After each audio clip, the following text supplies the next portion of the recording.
Welcome to my YouTube channel medical and nurses. सब मेरा नाम है कीर्ति। सो गाइज, आज के इस वीडियो में हम डिस्कस करने वाले हैं पार्ट 12, जिसमें हम मेडिकल सर्जिकल नर्सिंग के मोस्ट इंपॉर्टेंट एमसीक्यूज पढ़ेंगे जो कई बार एग्जाम्स में आ चुके हैं। तो यहाँ पे मैं आपको बता दूं कि जो भी क्वेश्चन है एनसीएल जिनका नवंबर में एग्जाम होने वाला डेट है जो कंफर्म हो गई, सीआरपीएफ की डेट पहले से ही कंफर्म है कि दिसंबर में, और एनएचएम के थ्रू जहाँ पर भी सीएचओ स्टाफ नर्स के एग्जाम होने वाले हैं वहाँ के लिए क्वेश्चन इंपॉर्टेंट है। साथ ही साथ एमपी व्यापम एमपी पीवी की स्टाफ नर्स का पेपर होना है दिसंबर में, उसमें भी ये क्वेश्चन इंपॉर्टेंट है। सो आई होप आपको वीडियो अच्छा लगे तो एंड तक जरूर बने रहें। साथ ही साथ एक क्वेश्चन मैं आप लोगों के लिए भी छोड़ती हूँ हर बार, तो आप उसका आंसर है जो जरूर कमेंट बॉक्स में देना। और जो भी लोग चैनल पर नए हैं चैनल को सब्सक्राइब करना ना भूलें, साथ ही साथ बेल आइकन को प्रेस कर लें, जैसे ही वीडियोस पब्लिश करूँ आपको नोटिफिकेशन मिले और आप लोग वीडियोस देख सकें।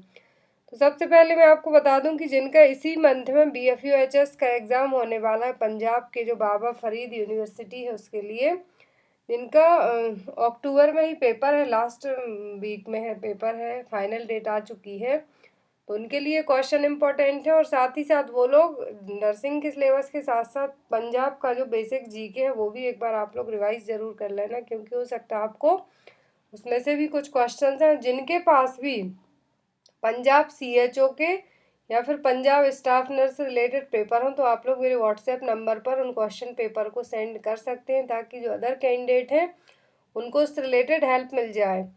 और जो लोग राजस्थान सीएचओ का पेपर देने वाले हैं उनके लिए बहुत ही अच्छी न्यूज़ है, क्योंकि जो मुख्यमंत्री हैं राजस्थान के गहलोत जी, उन्होंने सीएचओ में है जो कुछ सीटों को और बढ़ा दिया। आई थिंक 1,000 से ज़्यादा सीटें हैं जो बढ़ा दी हैं। और एमपी का जो फॉर्म फिलअप हो रहा है सीएचओ के लिए, उसकी भी डेट है जो एक्सटेंड कर दी गई थी। तो हम देखते हैं लास्ट वीडियो मैंने आपको एक क्वेश्चन दिया था। क्वेश्चन था copper T380 replaced should be on सेना। कॉपर T380 है जो कितने टाइम के बाद रिप्लेस की जा सकती है। तो यहाँ पर जो मैक्सिमम टाइम था वो था 10 ईयर। ऑलमोस्ट सभी लोगों ने करेक्ट आंसर दिया है। तो मैं आपको बता दूं जो कॉपर T380 है IUCD डिवाइस है, तो इसमें क्या होगा कि मैक्सिमम ड्यूरेशन तो 10 ईयर है, बट यदि आप फैमिली प्लानिंग करना चाहते हैं तो 10 ईयर के पहले भी इसको रिमूव करवा सकते हैं। बट इसका जो मैक्सिमम ड्यूरेशन माना गया है वो कितना है, 10 साल, 10 ईयर। तो यहाँ पर सभी लोगों ने सही आंसर दिया है। तो आज का फर्स्ट क्वेश्चन है, bleeding between the menstrual period is known as. Menstrual period के बीच में यदि ब्लीडिंग होती है तो वो क्या कहलाएगी। ऑप्शन है मेनोरेजिया, पॉलीमेनोरेजिया, डिसमेनोरिया या फिर मेट्रोरेजिया। तो bleeding between the menstrual period, इसको क्या कहा जाएगा। जो आपने मेंस्ट्रुअल पीरियड की बहुत सारी प्रॉब्लम्स पढ़ी हैं उनमें का एक टाइप है। तो पीरियड्स के जो ब्लीडिंग होगी मेंस्ट्रुअल पीरियड के टाइम में ही, तो क्या कहलाएगी, वो कहलाएगी मेट्रोरेजिया। और यहाँ पर जो अदर टर्म है वो भी हम देख लेते हैं ऑप्शन में। जो मेनोरेजिया, मेनोरेजिया का मतलब है हैवी और prolonged vaginal bleeding with menstrual cycle. तो यहाँ पर जो आपने मेट्रोरेजिया पढ़ा, इसका मतलब क्या है, मेंस्ट्रुअल पीरियड के बीच में क्या हो रहा है, ब्लीडिंग्स हो रही है। बट यहाँ पर ऑप्शन है मेनोरेजिया, मेनोरेजिया का मतलब क्या है, हैवी और प्रोलॉन्ग ब्लीडिंग हो रही है। बट जो मेंस्ट्रुअल साइकिल है आपकी नॉर्मल मेंसेस साइकिल है, उसी में क्या हो रहा है, हैवी और प्रोलॉन्ग ब्लीडिंग हो रही है, तो वो क्या कहलाएगा, मेनोरेजिया। नेक्स्ट ऑप्शन है पॉलीमेनोरेजिया। पॉलीमेनोरेजिया का मतलब है shortening of the menstrual cycle क्वेंटेशन। मेंस्ट्रुअल साइकिल है जो क्या है, 5 डेज की ना होगी, कम की होगी, बट मोर फ्रिक्वेंट पीरियड्स होंगे। एक मंथ में हो सकता है 2 बार आपके पीरियड्स आ जाए, 3 टाइम्स आ जाए, तो क्या कहलाएगा, polymenorrhagia. Last dysmenorrhoea, pain with menstruation. जो नॉर्मल आपकी मेंसेस पीरियड्स मेंस्ट्रुअल साइकिल है उसमें क्या होना, पेन होना, क्रैम्प्स होना, तो ये क्या है, dysmenorrhoea. Next question, correct regarding semen collection include.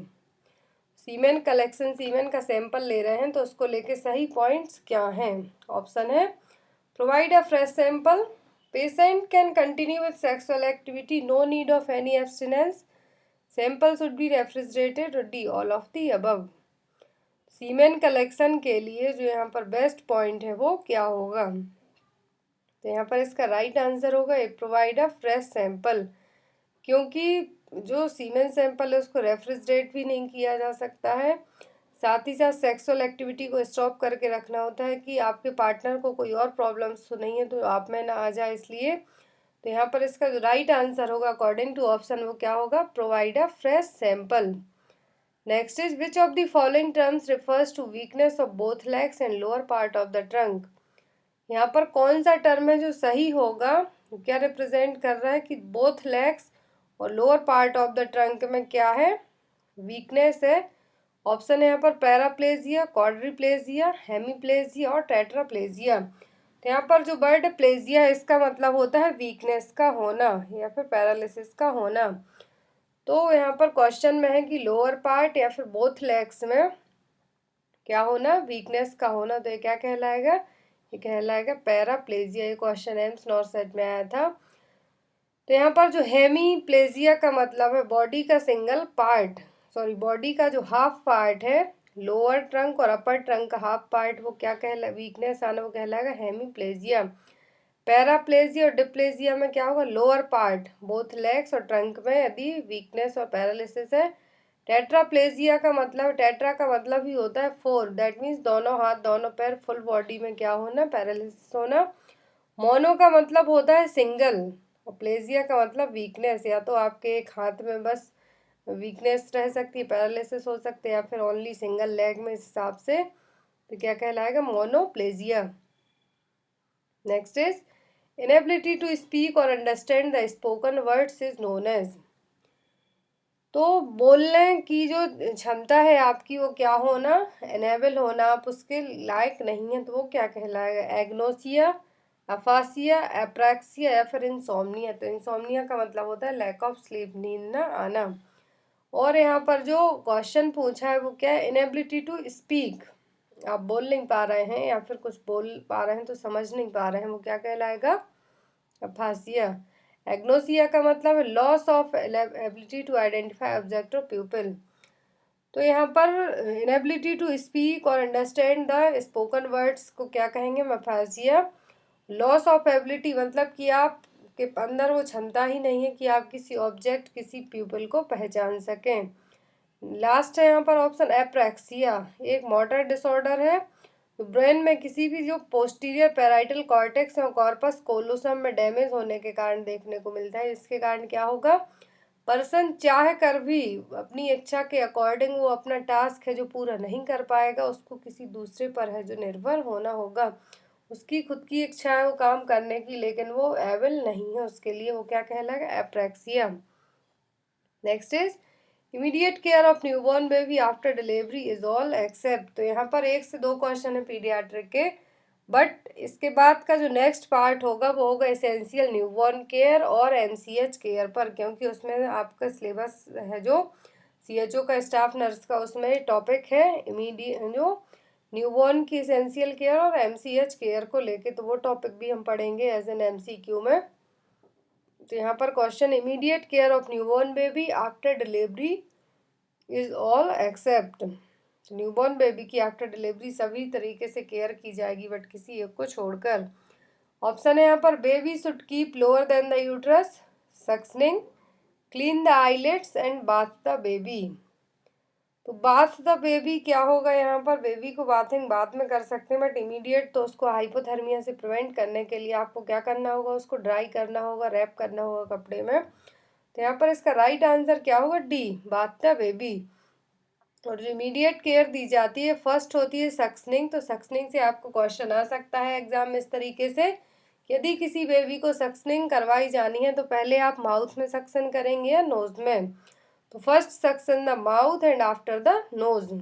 Second यहाँ पर जो इमीडिएट केयर होगी वो होगी कि जो आईलेट्स हैं उनको क्लीन करना है स्टेराइल और ड्राई क्लीन कॉटन से।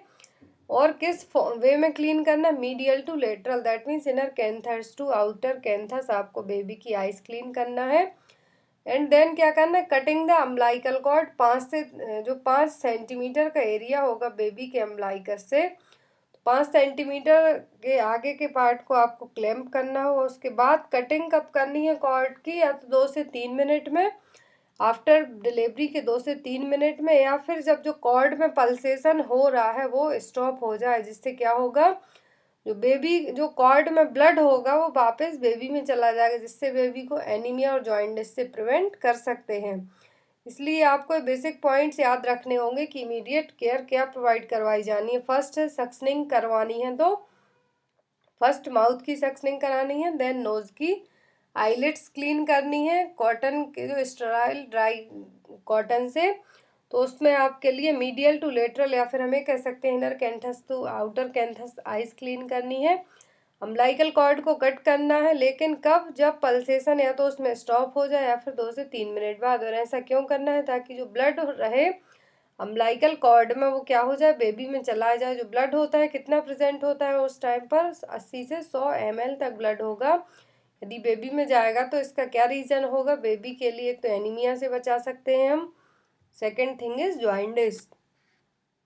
Next is which action should the nurse implement to prevent aspiration in patient who is experiencing seizure in bed? तो नर्स का फर्स्ट एक्शन क्या होगा किसी पेशेंट को एस्पिरेशन से बचाने के लिए, और जो पेशेंट को सीजर्स आ रहे हैं किस पर, बेड पर। ऑप्शन है elevate the head, लूजन restrictive clothes, position the client on the side with head flexed forward and use tongue depressor with the teeth. तो यहाँ पर आपकी फर्स्ट प्रायोरिटी क्या होगी, एस्पिरेशन प्रिवेंट करना है आपको सीजर्स के पेशेंट के लिए। यहाँ पर ऑप्शन तो सभी हैं जो रिलेट करते हुए, बट बेसिक फर्स्ट प्रायोरिटी होगी आपको पेशेंट को यदि एस्पिरेशन से प्रिवेंट करना है तो उसको साइड लाइन पोजिशन है जो प्रोवाइड करानी होगी with head flexed forward, and then after head elevate कर सकते हैं, जो उसके क्लॉथ साइड टाइट पहने हैं तो उसको भी लूज कर सकते हैं, और देन आफ्टर टंग डिप्रेसर यूज कर सकते हैं। बट पेशेंट ऑलरेडी बेड पर है, उसको एस्पिरेशन से बचाना है, जो भी मटेरियल है वो उसको एस्पिरेट ना कर पाए उसको बचाना है, तो हमें साइड लाइन पोजिशन है जो प्रोवाइड करवानी होगी। Next is which of the following score indicates coma in an adult patient as per the Glasgow coma scale.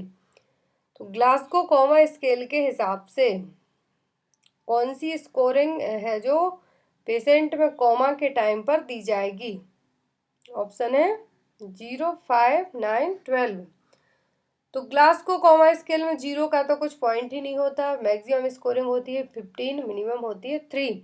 तो यहाँ पर पूछा है कि कोमा के लिए क्या स्कोरिंग करेंगे हम ग्लासगो कोमा स्केल में, तो यहाँ पर आंसर होगा बी 5, क्योंकि ग्लासगो कोमा स्केल का जो बेस्ट रिस्पॉन्स होता है वो 15 होता है, कोमाटोस क्लाइंट में 8 और उससे कम होता है, और टोटली अनरिस्पॉन्सिव क्लाइंट है तो उसमें कितना स्कोर करेंगे हम 3।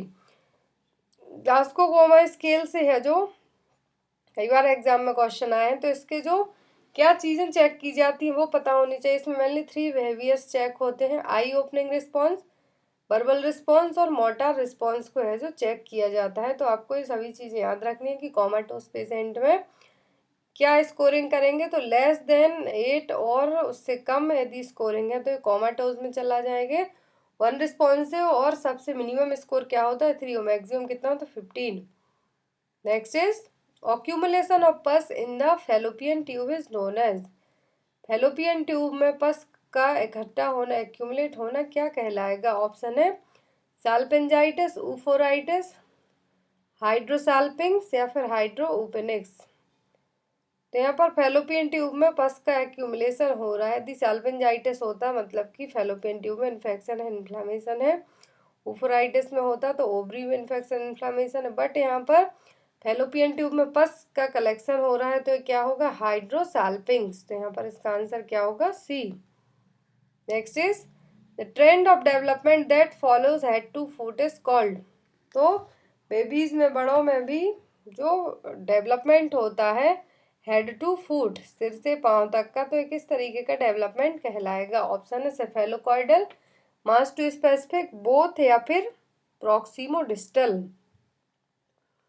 तो यहाँ पर इसका जो राइट आंसर होगा, यदि हेड टू फुट या फिर हेड टू टेल पूछा जा रहा है मतलब कि ये डेवलपमेंट कैसा हो रहा है, cephalocaudal development. Next is what is the route of administration of MMR vaccine. तो एमएमआर वैक्सीन को किस रूट से एडमिनिस्टर किया जाता है। ऑप्शन है सबक्यूटेनियस, नेजल, ओरल या फिर इंट्राडर्मल। तो नेजल है जो इन्फ्लुएंजा की वैक्सीन है जो नेजल स्प्रे के थ्रू दे सकते हैं। ओरल में तो ओपीवी वैक्सीन और रोटा वायरस वैक्सीन आ जाती है। इंट्राडर्मल में बीसीजी वैक्सीन दी जाती है। तो यहाँ पर इसका जो राइट आंसर होगा एमएमआर वैक्सीन के लिए जो रूट यूज़ किया जाता है वो क्या है, सबक्यूटेनियस रूट। देखिए यहाँ पर ओरल वैक्सीन है जो ओपीवी और रोटा वायरस है। इंट्रामस्कुलर के थ्रू हम TT, hepatitis B, IPV, HIV, PCV, pentavalent vaccine है जो, और सबक्यूटेनियस से मीजल्स और येलो फीवर। इंट्राडर्मल से ओनली एक वैक्सीन दी जाती है, वो है BCG vaccine. Next, if Apgar score is 8 then the baby indicate. तो अपगार स्कोर है जो न्यूबॉर्न बेबीज के लिए चेक किया जाता है, न्यूबॉर्न बेबीज के लिए यूज किया जाता है अपगार स्कोर को।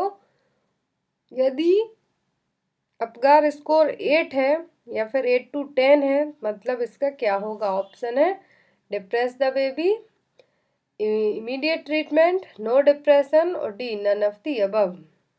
तो यदि अपगार स्कोर 8 या फिर 8, 7, 8 और 10 रहता है यदि, तो एक इसमें होंगे बेबी किसी भी तरीके से डिप्रेस नहीं होंगे, गुड और हेल्थी बेबी होंगे। तो यहाँ पर इसका राइट आंसर क्या होगा, नो डिप्रेशन। अपगार स्कोर से कई बार क्वेश्चन आते हैं। तो अपगार स्कोर को डेवलप किसने किया था, वर्जीनी अपगार ने 1952 में न्यूयॉर्क में। अपगार स्कोर 2 टाइम्स चेक की जाती है, एक तो आफ्टर द बेबी के 1 मिनट का टाइम है उसमें, और दूसरी बार 5 मिनट में हम रिकॉर्ड कर सकते हैं। एक साथ ऐसा नहीं करना है कि 1 मिनट से स्टार्ट करना है तो 5 मिनट हो जाए। पहले फर्स्ट 1 मिनट में चेक करना है, फिर दूसरी बार है जो 5 मिनट के बाद फिर से दोबारा चेक करना है। मैक्सिमम स्कोर होता है 10, कितना होता है 10। अपगार स्कोर में क्या चीज़ें चेक की जाती हैं, अपीयरेंस मतलब कि स्किन का colour, pulse rate means heart rate, grimace का मतलब रिफ्लेक्स रेटेबिलिटी, एक्टिविटी का मतलब है कि टोन, लास्ट रेस्पिरेशन। तो यहाँ पर जो पॉइंट्स दिए जाते हैं, मिनिमम पॉइंट क्या होगा 0, मैक्सिमम होगा 2। Next is which of the following drugs will be administered to treat the anaphylaxis. Anaphylaxis के ट्रीटमेंट के लिए कौन सी मेडिसिन यूज़ की जाती है, एट्रोपिन, डिगॉक्सिन, एपिनेफ्रिन या फिर सोडियम बाइकार्बोनेट।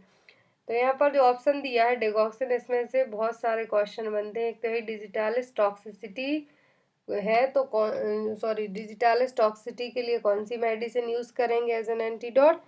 सेकेंड, और जो मोस्टली एग्जाम में आता है कि हार्ट रेट और पल्स रेट कितनी रहे जब हमें डिगॉक्सिन और डिजिटालिस मेडिसिन को स्टॉप करना होगा, विथहेल्ड करना होगा। तो यहाँ पर जो इसका राइट आंसर आएगा कि कौन सी ड्रग को एनाफिलेक्टिक शॉक में या फिर एनाफिलेक्टिक रिएक्शन में देंगे हम, तो वो होगी epinephrine. Next is fever, headache and natural rigidity are classic symptoms seen in. तो तीनों सिम्टम्स किसमें देखने को मिलते हैं, ऑप्शन है मेनिंजाइटिस, मेनिंगोमायोसिल, अल्जाइमर्स डिसीज या फिर Parkinson's disease. Fever, headache and natural rigidity, Brudzinski sign, Kernig sign, ये सभी किसके साइन है, ये साइन है मेनिंजाइटिस के। जो ब्रेन और स्पाइनल कॉर्ड की लेयर है जो 3 पार्ट से मिलकर बनी हुई होती है वो क्या कहलाती है, मेनिंग्स, और इसके इन्फेक्शन इन्फ्लामेशन को क्या कहेंगे, meningitis. Next is which hereditary disease is most closely linked to aneurysm. कौन सी हेरिडेटरी डिसीज है जो सबसे ज़्यादा रिलेट करती है एन्यूरिज्म की कंडीशन से। ऑप्शन है lupus erythematosus, Marfan syndrome, myocardial infarction और डी सिस्टिक फाइब्रोसिस। तो ये क्वेश्चन स्टाफ नर्स का जो 2013 का पेपर हुआ था एमपी व्यापम में, उसमें आया हुआ था। तो जो हेरिडिटरी डिसीज है जो एन्यूरिज्म से रिलेट करती है वो क्या है, Marfan syndrome. Next is Parkinson's disease is caused by the deficiency of which of the following. Parkinson's disease है जो किसकी कमी के कारण होगा। ऑप्शन है यहाँ पर डोपामीन, गावा, गावा का फुल फॉर्म है यहाँ पर गावा amino butyric acid, acetyl choline और सीरोटोनिन।